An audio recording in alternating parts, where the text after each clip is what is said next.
Hello and welcome back. This is video 14 of the Flow Certified Coach online training. And my name is Andrew Kallman, and we have Hans Gillier with us today. He'll introduce himself here in a second. We're going to be looking at tile number 12, part of the right people portion of the flow formula, and roles.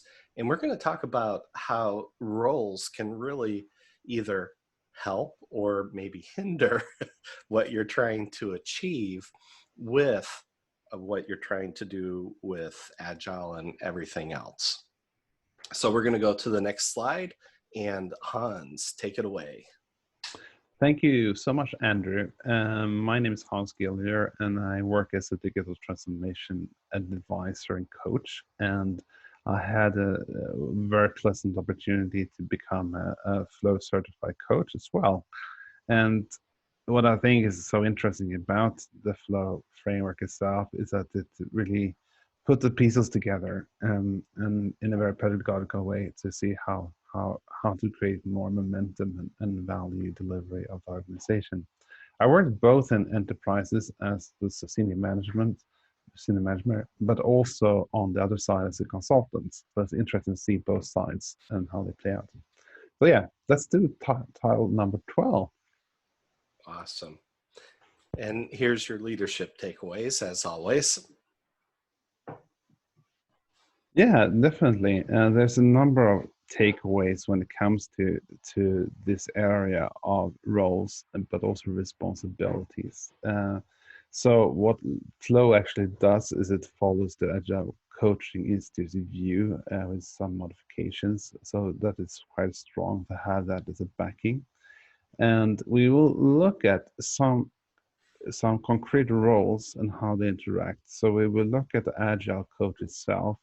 It's something called a little bit more than a Scrum Master, but this is more like the bridge between product organization and individual teams to see how that interacts.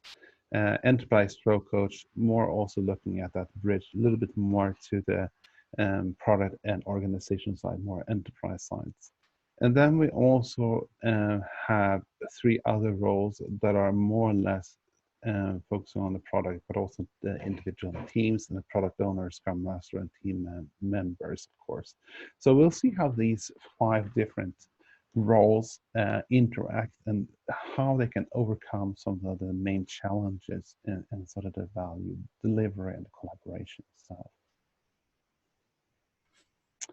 So here we have this slide where we look at the 4 different quadrants of the organization, and we can look at how what is actually driving performance in these 4 areas. So we have the individual, we had a team, we had organization and products. So looking at organization and products is more on an enterprise level. And individual teams are more on a team level, the deliver team or value stream level, so to say. They have different motivational capabilities or motivational enablers, so to say, to get the performance. So individuals is very important with autonomy, mastery, and purpose, understanding why are we here, what are we trying to achieve, given the empowerment to do what they are planning to do, having the right resources on.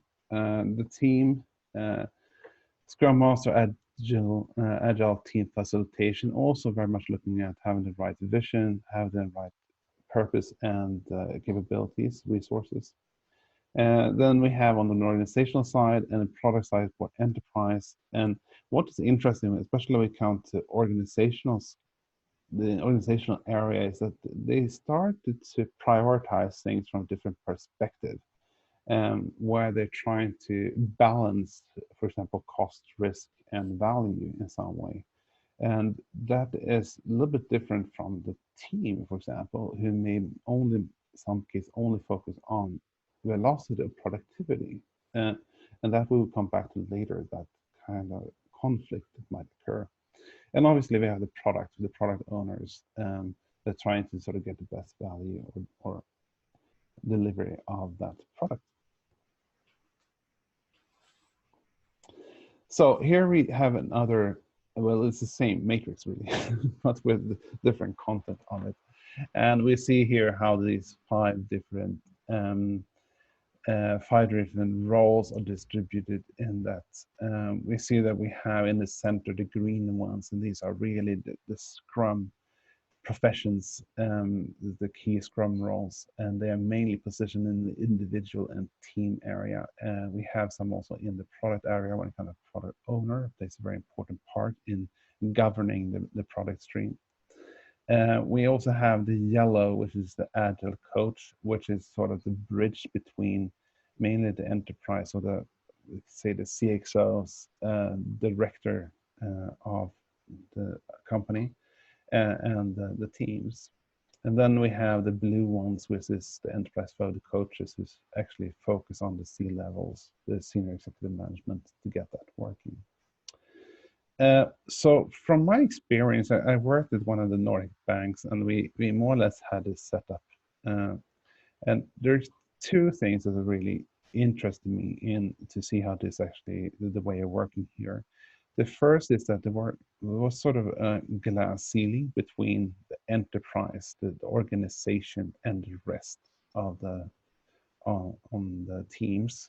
You can ask why. What I interpreted was that if you look at, for example, the key Scrum roles here in green, they mainly come from developers, from team leaders, from product managers, and they have bought the whole concept of agile and Scrum and safe.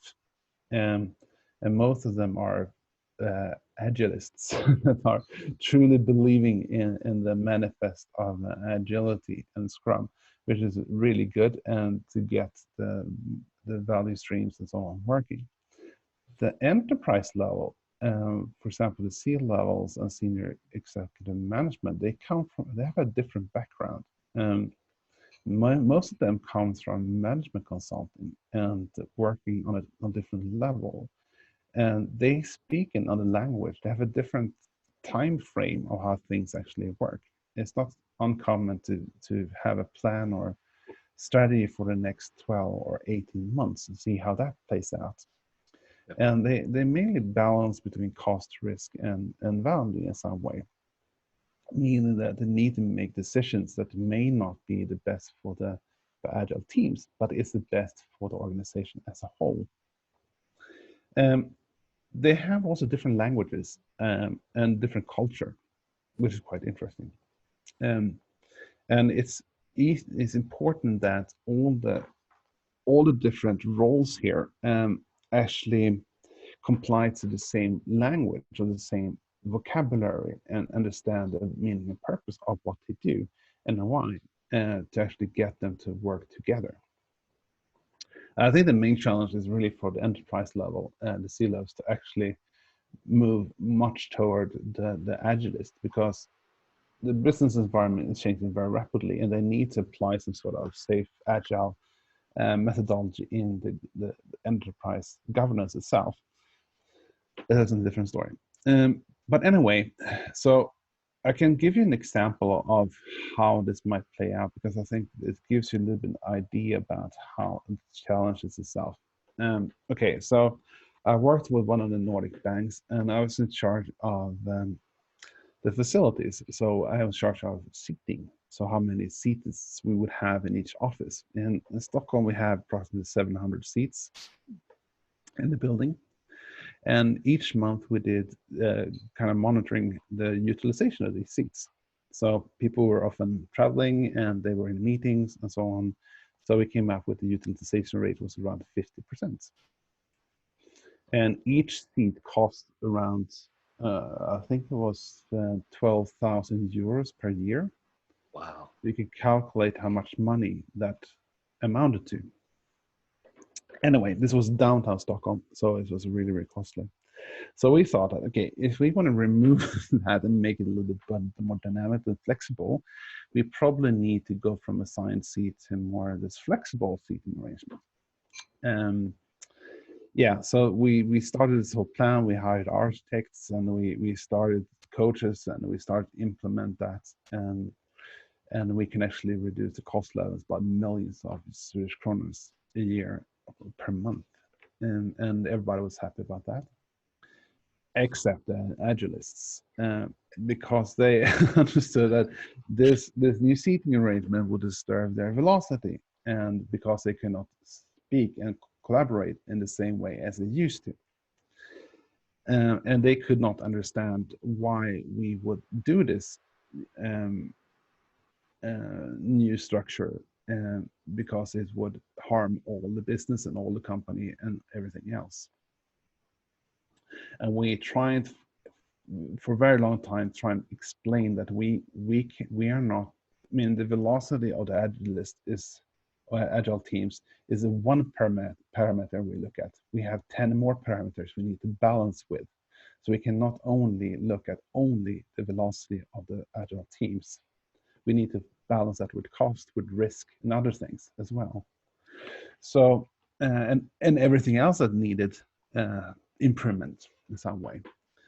And this discussion went on for months, and we could not really get through to them about that.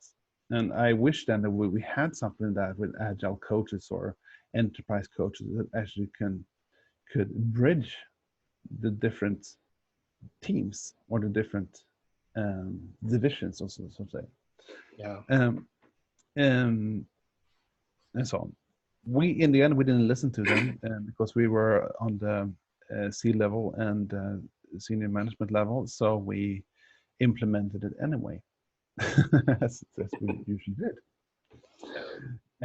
But still, it really shows the difference in vision, difference in language, the difference in ambition, and how we view ourselves, and how our roles and our backgrounds, how that actually works together. And it gets quite polarized between these two parties, and it needs to be some sort of bridge, some sort of common platform between these roles, so that we can get the right velocity or right productivity of value delivery, balancing with other things.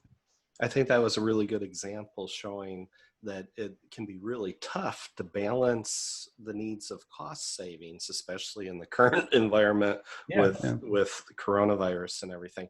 But balancing the needs of cost savings with balancing the needs of the teams. And I can already hear in this example what you just shared, that the agilists did not understand how to communicate to the leadership. No, definitely not. You can already hear that, as you already mentioned, they speak two languages, and that created the friction. And part of flow is helping to reduce that friction and helping all of the stakeholders come together and distill agreement.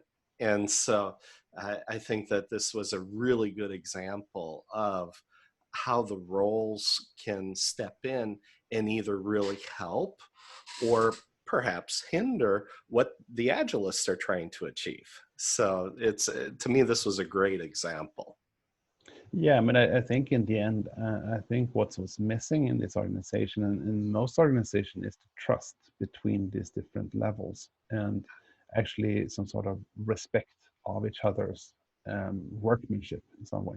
Yeah. And that is achieved by actually opening it up and trying to understand where the other people comes from and why they're thinking in their way, and understanding the expectations. And that is sort of the starting point. And if you don't do that, then you will not have the trust, and then everything will sort of break down when these kind of topics arises. I mean, if you're on the senior management level, I mean, cost reduction is a reoccurring topic that will come up. And each time that happens, you cannot have a fight internally about how things actually work and whom to prioritize and not. You need to have some sort of sound discussions about what you can do together. Exactly. Yeah, and the executives are looking at it from, how's this going to help us make money, save cost, get rid of or mitigate risk, or even in some cases doing the right thing if we're going to be very pragmatic about this. And so those first two, increased revenue and cost savings, that's measurable, and that appeals to the leadership.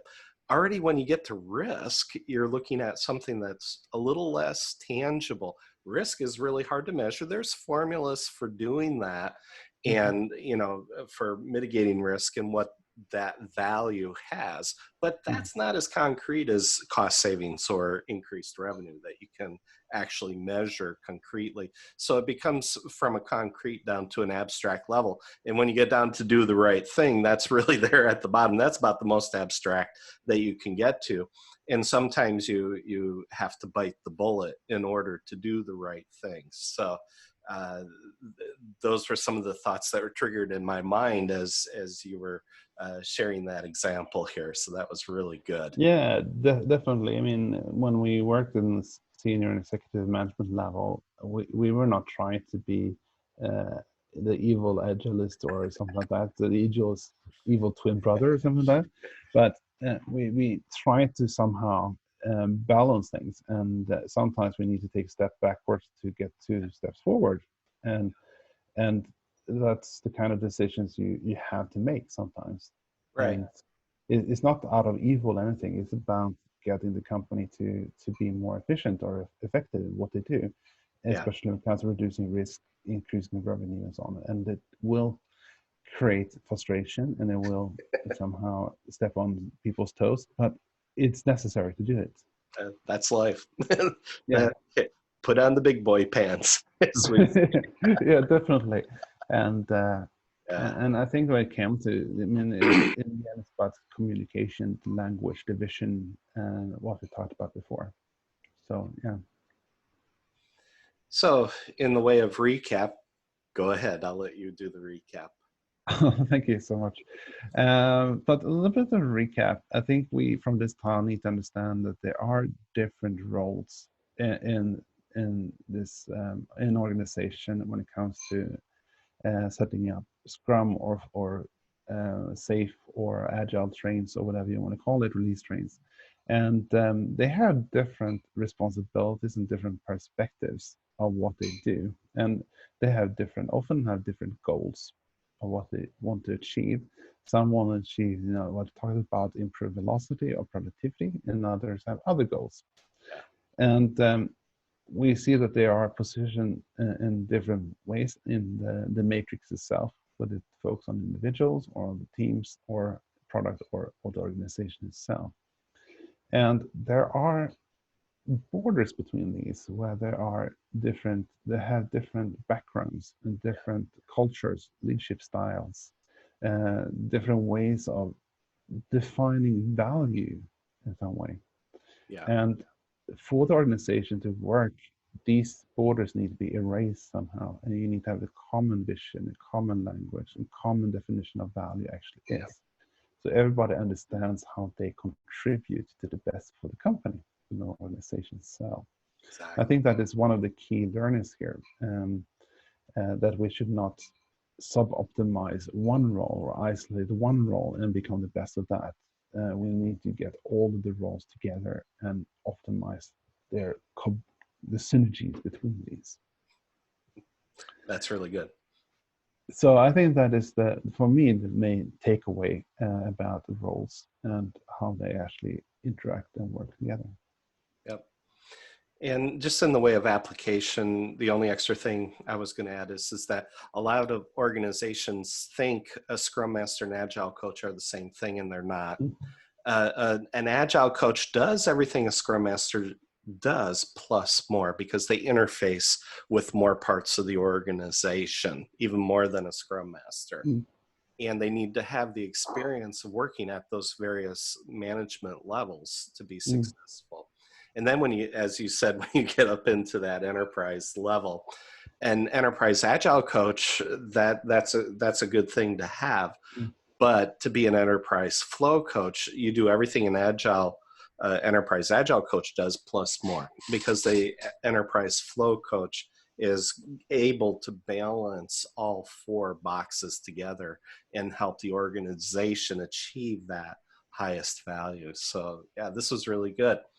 Hans, thank you for sharing with us today on the roles and how we look at it through flow. I really appreciate that.